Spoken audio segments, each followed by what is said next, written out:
Perubahan iklim menjadi salah satu isu penting terkait meningkatnya bencana. Diperlukan suatu aksi adaptasi untuk meminimalisasi resiko bencana tersebut.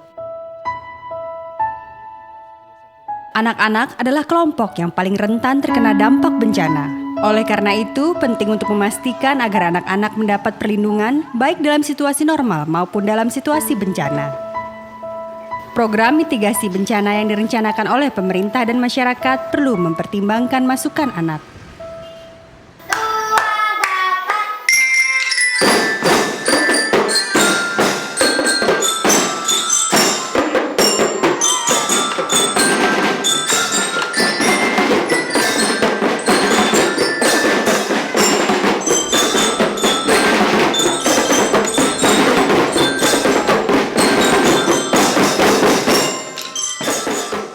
Surabaya merupakan kota terbesar kedua di Indonesia dengan sekitar 30% total populasinya adalah anak-anak. Sejak tahun 2011, Surabaya telah menyandang status sebagai kota layak anak.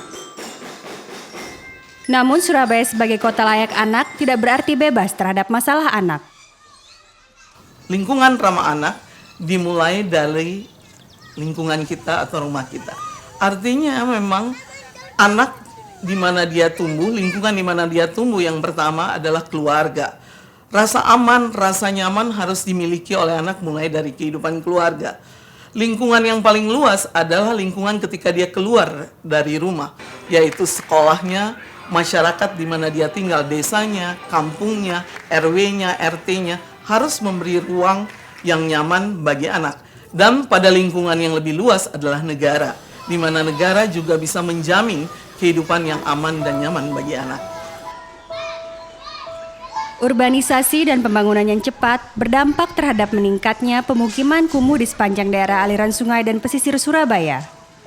Masyarakat yang tinggal di daerah tersebut termasuk anak-anak, kesulitan mengakses layanan kesehatan dan pasokan air, sehingga mereka sering menghadapi berbagai risiko bencana seperti kekeringan, banjir, dan penyakit. Ada hal yang paling penting sebenarnya yang mau saya tekankan, kenapa pelibatan anak-anak menjadi penting. Karena mereka adalah generasi penerus, mereka yang akan menikmati manfaat dari kualitas lingkungan yang lebih bagus, ya. Nah, sehingga merekalah yang harus diperankan, merekalah yang harus dikedepankan untuk mulai dari penyadarannya, kemudian aksi-aksi yang bisa dilakukan oleh mereka. Kenapa pengenalan lingkungan anak-anak kita ini sejak dini kita berikan? Itu karena kita lihat sekarang itu keadaan alam, banyaknya kerusakan-kerusakan lingkungan ini yang dilakukan oleh manusia itu sendiri. Otomatis dengan adanya pembekalan pada anak-anak kita sejak dini, dia nanti akan ikut merasakan bagaimana cara melindungi lingkungan alam.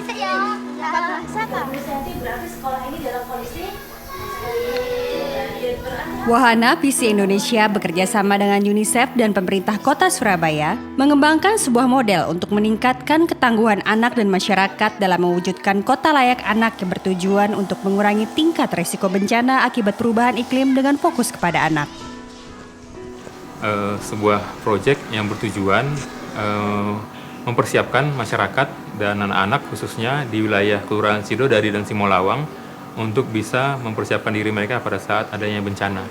Proyek ini memang durasinya sangat singkat, hanya 1 tahun. Dengan pemerintah kota dan lain-lain kita mulai turun ke masyarakat. Hingga saat ini kita sudah punya 2 tim tanggap bencana berbasis komunitas di 2 kelurahan, yaitu Sidodadi dan Kelurahan Simolawang. Proses peningkatan kapasitas pemerintah kota dilakukan bersama dengan Institut Pertanian Bogor dan terdiri dari diseminasi peta risiko iklim fokus anak dan pelatihan penggunaan metode kajian risiko iklim fokus anak kepada pemerintah kota Surabaya. Pengembangan metode kajian risiko iklim fokus anak dilakukan bersama dengan gugus tugas layak anak dan Pemkot Surabaya agar dapat dikembangkan dan dimanfaatkan untuk perencanaan penyusunan langkah adaptasi perubahan iklim fokus anak yang mendukung perencanaan pembangunan kota Surabaya.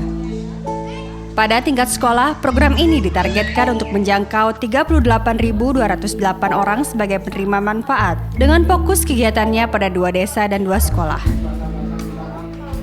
Rangkaian kegiatan yang dilakukan di sekolah terdiri dari kajian risiko oleh anak-anak, peningkatan kapasitas guru dalam mengkontekstualisasikan adaptasi perubahan iklim ke dalam rencana pembelajaran sekolah, pembentukan tim siaga bencana sekolah yang terdiri dari anak-anak, peningkatan kapasitas anak melalui pelatihan terpadu sekolah siaga bencana, dan simulasi tanggap darurat bencana di sekolah.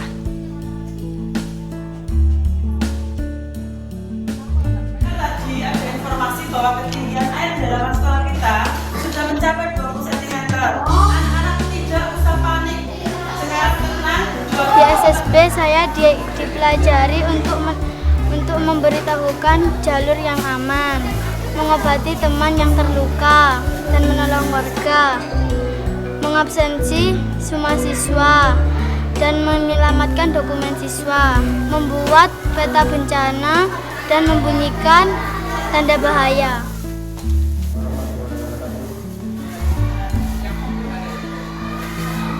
Dahulu ya sebelum ada kegiatan ini, dia itu nggak bisa menolong dirinya sendiri karena nggak tahu kalau itu bahaya, itu bencana.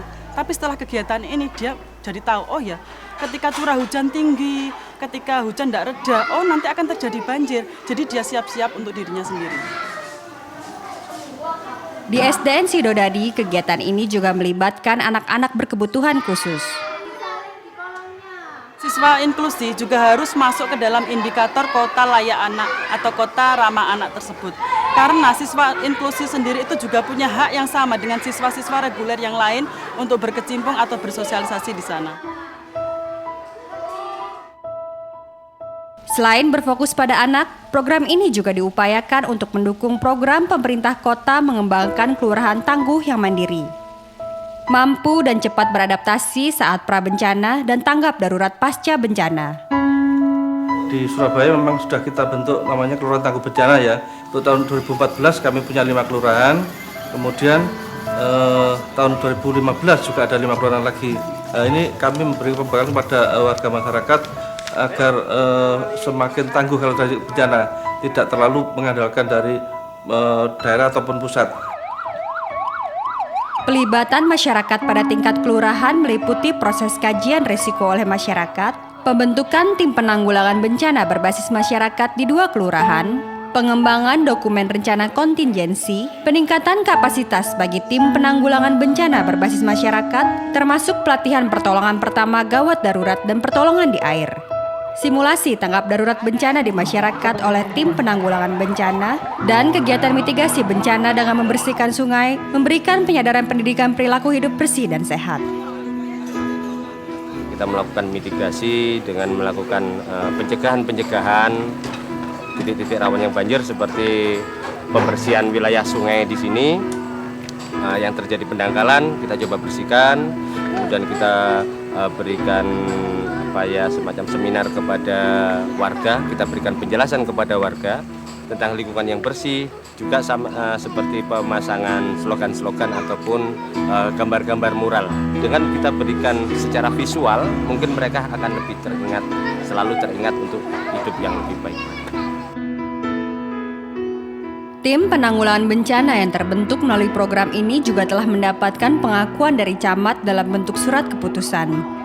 Tim penanggulangan bencana berbasis masyarakat ini akan kita linkkan dengan pemerintah Kota Surabaya agar masuk menjadi kelurahan yang ke-11 dan kelurahan yang ke-12 untuk tim penanggulangan bencana berbasis masyarakat. Setelah adanya link dengan Satlantas PB Kota Surabaya, setiap ada pelatihan yang dilaksanakan oleh Satlantas PB Kota Surabaya, kami berharap agar supaya tim penanggulangan bencana berbasis masyarakat yang ada di 2 kelurahan ini masuk. Jadi masuk dan sekaligus juga dilatih. Program ini diharapkan dapat menjadi sebuah alat bantu untuk mendukung Kota Surabaya dalam mewujudkan kota layak anak. Setahu saya belum ada di kota atau kabupaten manapun yang memiliki inovasi ini. Nah, sehingga kita berharap inovasi apa yang dilakukan di Kota Surabaya ini bisa menjadi model bagi kabupaten kota yang lain yang pada akhirnya nanti mungkin bisa diadopsi oleh nasional untuk dibagikan ke kabupaten kota yang lain. Mimpi membangun kota layak anak atau kabupaten layak anak sebenarnya tidak terlepas dari arahan pemerintah nasional Indonesia juga. Dan di tingkat nasional sendiri dalam strategi nasional organisasi, kami juga menekankan untuk bisa mendukung terjadinya kabupaten ramah anak di seluruh wilayah kabupaten di mana kami berada. Untuk mewujudkannya, kami bekerja sama dengan Kementerian Sosial dan Kementerian Pemberdayaan Perempuan dan Perlindungan Anak. Pembelajaran di Kota Surabaya juga dapat digunakan untuk mendorong proses pengarus utamaan adaptasi perubahan iklim fokus anak pada program pembangunan nasional dan daerah.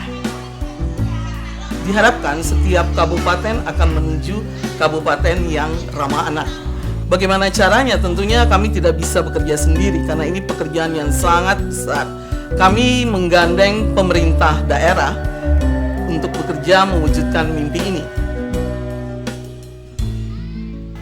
Implementasi ini akan sukses kalau antara pemerintah, komunitas, masyarakat, dan terutama pelibatan anak itu secara maksimal bisa dilakukan.